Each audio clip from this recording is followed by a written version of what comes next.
Hello everyone and welcome to this presentation on how you can learn from other businesses' mistakes in the field of health and safety. It's obviously something every business wants to avoid, the potential injuries and obviously the costs associated with potentially an accident and a subsequent prosecution. My name is Duncan Callow. I'm the Managing Director of Lefebvre, and I'm delighted today to be joined by our resident health and safety expert, Rachel Wildman, who you will hear from very shortly. Today we're going to take a look at a specific case which dealt with unsafe behaviour and the lessons that businesses like yours can learn from it. So, Rachel, over to you. If you could explain to us, please, what happened. Yes, certainly. So really, we've picked this case law to discuss because it's a very good example of an employee's disregard for safety protocols and sort of making up some rules of thumb and not really paying attention to their safety in the workplace.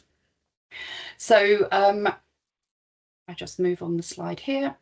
So this is about Qube Containers Limited. So the task that they were unloading shipping containers and there were cars in the shipping containers that were strapped in. So they were having to empty all of the strapping and the waste that was holding the cars in place through the transportation. And they were emptying all the strapping into two small bins. So they were filled with waste packaging, which then were moved to the larger skip behind. You can see the picture there that starts with COL. So the two smaller skips in front were being filled up and then removed to the larger commercial waste skip. What happened was a worker, he was only 21 years old, he was standing actually on the pallet in front of the two skips there, and the trailing straps got caught on his foot and tugged him and pulled him to the ground. Now, unfortunately, the forklift truck was moving at the same time and the forklift truck driver ran over the injured party's foot. So as you can see, it wasn't a very pleasant incident, but one that I'm sure you'll agree could have been easily avoided. The injuries that the injured party sustained was he was hospitalised for 9 days. He required skin grafts on his knee and the back of his thigh as well. And he also had a broken ankle, which he was 21. He will heal quite quickly. But as we know, once you get older, some of those breaks do come back to bite you when you're a little bit older. And the minute it's a bit cold, you start to feel aches and pains that you wouldn't have had otherwise. And of course, it's not just about the injury that the injured party sustained. He would have also potentially had loss of income. It depends what Qube Containers sickness policy was and whether or not he would have got paid for that. But also it has impact on family and friends. It might have impacted his lifestyle. If he was a skateboarder or a roller skater or something like that, he wouldn't have been able to sort of participate in hobbies for a long time while his ankle was healing correctly. So the accident doesn't only impact the company, but it can, seriously impact the individual and their quality of life as well. So for something that was quite a simple incident, it did have a big impact.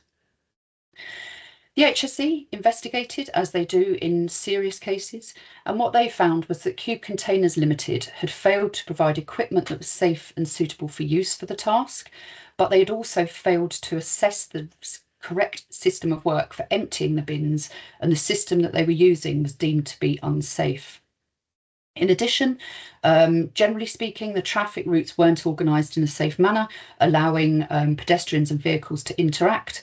And it was clear from the work practices on site that this was something that happened a lot and wasn't just a one-off incident. The cost to the business. So Qube Containers Limited pleaded guilty to breaching Section 2.1 of the Health and Safety at Work etc. Act 1974, and Section 2.1 is every employer must ensure so far as is reasonably practicable, the health, safety and welfare of all his employees at work. So this was a serious breach because the employer, Qube Containers, hadn't done that. The punishment, it was fined £30,000 and ordered to pay £3,752 in costs in Norwich Magistrates Court on the 12th of September this year. Now, that's not just that one-off cost for the business. It's far more impact to the business here. So The £30,000 and the £3,752 are non-insurable, so that has to come out of Qube Containers profits. But there would also have been investigation time. There would have been potentially fees for intervention that the HSE would have charged as well. It would have been time for the management team or the directors of the company to go to court, so they weren't being productive while they were in court and while they were defending. There would have been legal costs that are non-insurable as well. And presumably, of course, Rachel, sorry to interrupt you, presumably also there's potentially a personal injury claim to follow as well. Absolutely, because always in a case where there's been found to be guilty of a breach, a personal injury claim will follow suit. It's civil law. So it will mean that the solicitor will wait until the result of this particular criminal law case, and because they have already been found guilty, there will be compensation to pay. Now, again, of course, with a company, it will be your employer's liability insurance that pays for that. However, it could well have a big impact upon your future premiums for the following few years, making up the loss that would have been paid out in that compensation. So how could Qube Containers have avoided this and avoided all that expense to their business as well? Well, really, if they'd have employed some low-cost administrative tools, they could have avoided that accident altogether. All it needed really was a robust risk assessment, and then that would have defined where the hazards were, how severe the risk was, and then they would have been able to write a safe method for waste removal. And that might even be something as simple as, rather than allowing the strapping there to overflow the small containers, it might have been that they bundled up and tied it so it fitted in better and didn't overflow those bins. It might have been that the safe method said, once the bin had reached a certain level, stop the process, go and remove it and empty those bins into that larger commercial bin behind, as you can see behind the container there. Allowing the waste to completely overflow is introducing a hazard that really could have been very easily avoided there. It might have been suitable supervision. So if the management team sort of saw somebody standing on a pallet while the forklift truck was moving, he should have been told not to do that. It's an absolute no-no. You should never be riding on forklift trucks while they're moving, or the forks or any containers that those forklifts might be transporting as well. So suitable supervision could have very easily avoided that incident as well.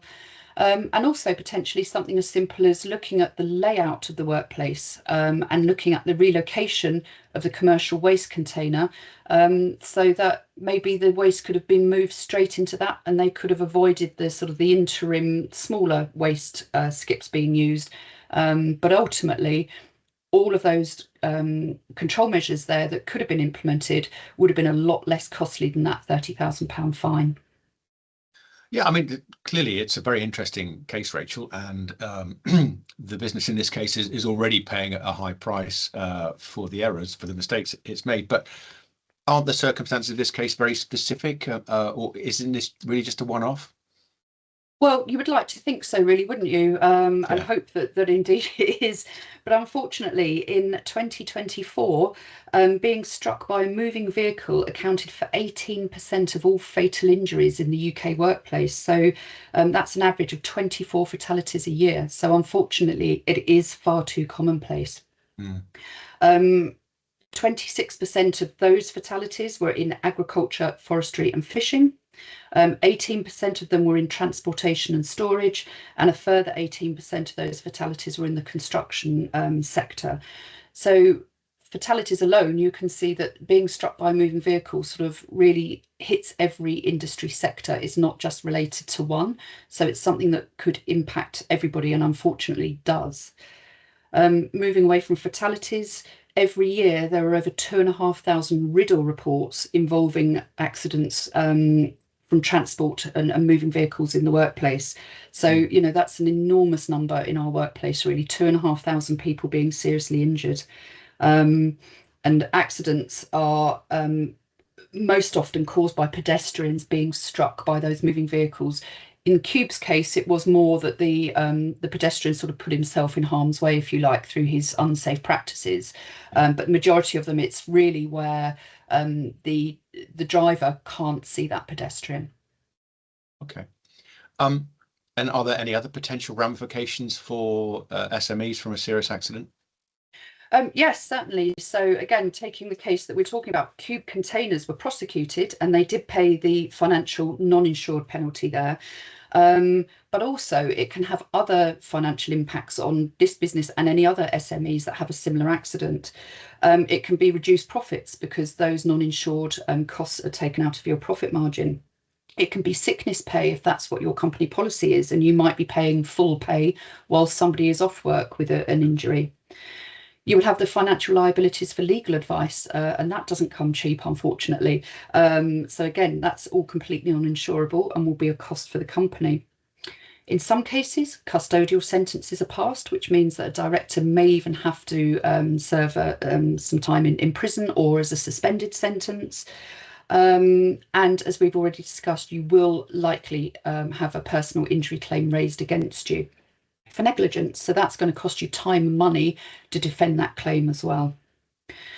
Non-tangible impacts, it can be damaged reputation. Reputation in this day and age is really important, and brand image, etc., etc. So any damage to that and word of mouth getting around, particularly in a local area such as sort of Norwich, where this incident happened, it could be that people say, oh, you don't want to go and work there because it's dangerous. So again, one of those sort of non-tangible outputs, if you like, is that you might find that you can't attract good talent. So, the good quality workers won't want to come and work for you because you've got a bad name. It can be diminished workforce morale as well. So an accident, we talked about impact on family and friends, but also colleagues, they won't have liked witnessing this. They might think I'm at risk now, and it can really seriously impact morale, safety culture, and could also lead to higher staff turnover, which means that you as a company can lose experience and expertise as well. Okay. Well, you've clearly made a very strong case there. The impacts are significant. So I think what we really need to do to wrap this up is, and the $64,000 question is, from our viewers' perspective, is what can they do to avoid making mistakes like this? Yeah, very good question. So again, what we need to do is learn from other people's mistakes, try not to make them ourselves, but learn from the ones that have already happened. So really sort of as a generic tips and advice really is to just make sure that you've got safe systems of work in place. Make sure that you have risk assessed. A risk assessment isn't just you saying, oh, we've got to do a risk assessment. It is a legal requirement. And off the back of that risk assessment, you need to write your safe systems of work. But not only that, you should make sure that your staff know them. It's no good having them all written and filed away somewhere dusty where they don't, they've never been trained to those safe systems of work. It should be that rules of thumb are not allowed. So again, supervision, if the managers know what those safe systems of work are and they see somebody bypassing it, such as standing on a pallet while a forklift truck is moving, or, sort of anything that is seen to be dangerous, you should stop the process immediately and not allow it to continue to happen. Have a conversation with the individual about, have you thought about the outcome of what you're doing? You might be doing it for the right reasons to try and get a job done quickly. However, your safety is far more important, and I'd rather it was done slowly and safely than done quickly and there was an accident. Accidents can happen with any type of moving vehicle, not just forklift trucks. So if anybody is watching this doesn't operate forklift trucks, think about other transport that comes onto your site. It might be members of the public. It might be you have lots of courier deliveries. It could be sort of your standard deliveries with regular drivers coming onto site. But anywhere where there is a moving vehicle, there is the potential for that collision. So it's about making sure that you've done something such as a traffic plan. So make sure that if you do have vehicles moving on your site, you've worked out the safest way of segregating pedestrians from those vehicles as well. And again, some of those control measures there, it could just be good signage. It might be that you're asking people to wear high visibility clothing, or it could even be sort of like simple barriers to demarc a walkway to segregate those pedestrians from those moving vehicles as well. The right equipment will always be cheaper than waiting for an accident to happen and paying for the cost of a prosecution.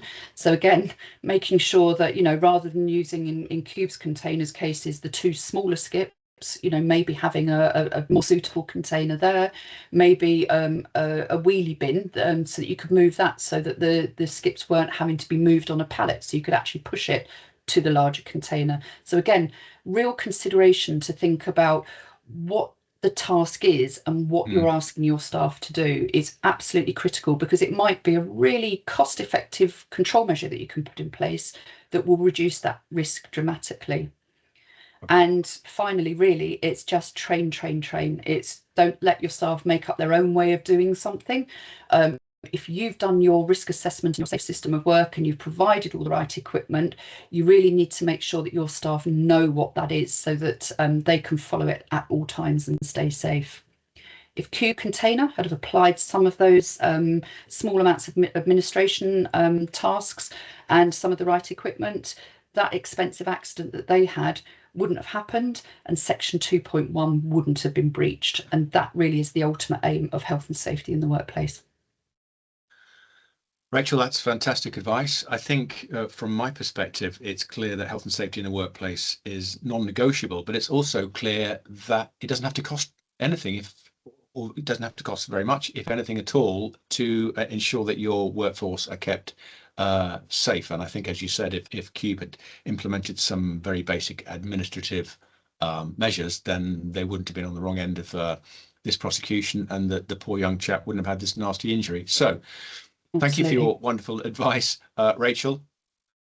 If you like this series and you want to see more about, you want to learn more from mistakes of other businesses in the field of health and safety, do please get in touch, and don't forget to check out our extensive range of health and safety products, some of which are now powered by AI, by visiting our website at www.lefevre-uk.co.uk, or do give our very friendly ladies in customer services a call. But for now, thank you, Rachel, and thank you everyone for sharing your time with us.